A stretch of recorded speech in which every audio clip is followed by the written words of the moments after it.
Realisation of a dream for Gareth Bale, the world's most expensive player. This is him on the Bernabeu turf, doing the probably the most high-pressure keepy-uppies he's ever done in his life, in front of around about 20 to 30,000 fans who've come to see him presented today.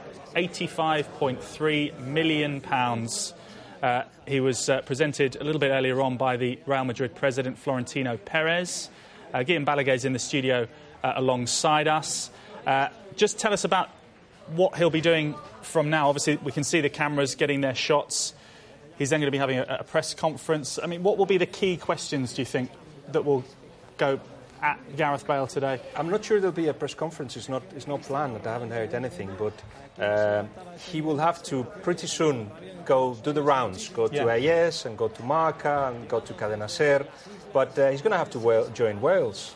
He's been called up, so I suppose he probably will have lunch in one of those football restaurants that there are in Madrid. I won't mention the names, but there's three. So he's in one of those three. I'll tell you later so you can set a camera. But it's just they're trying to bring him into the world of Spanish football straight away, and his family's there, and there were pictures of him and his family on the stage that we saw earlier.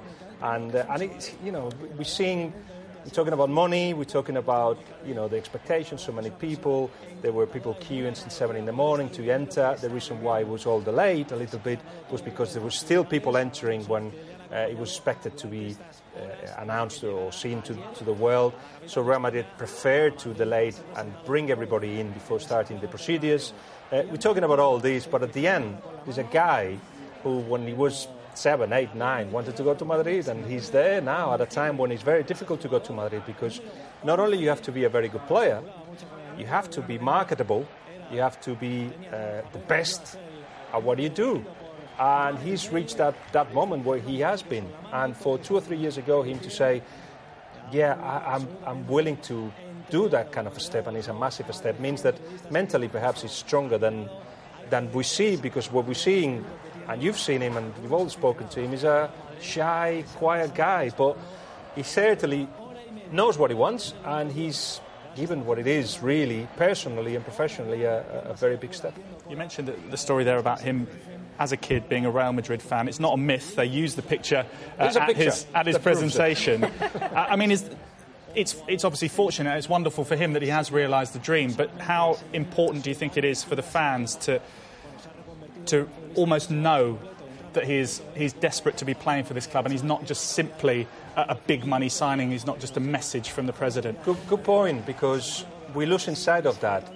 Yes, there is money, yes, there is a dream, but yes, there is fans that actually want to believe that this guy's a Real Madrid fan and want to love him. But why do you think that in 3 games, Isco, Spanish, has been greeted and his name chanted by the Real Madrid fans? They want that.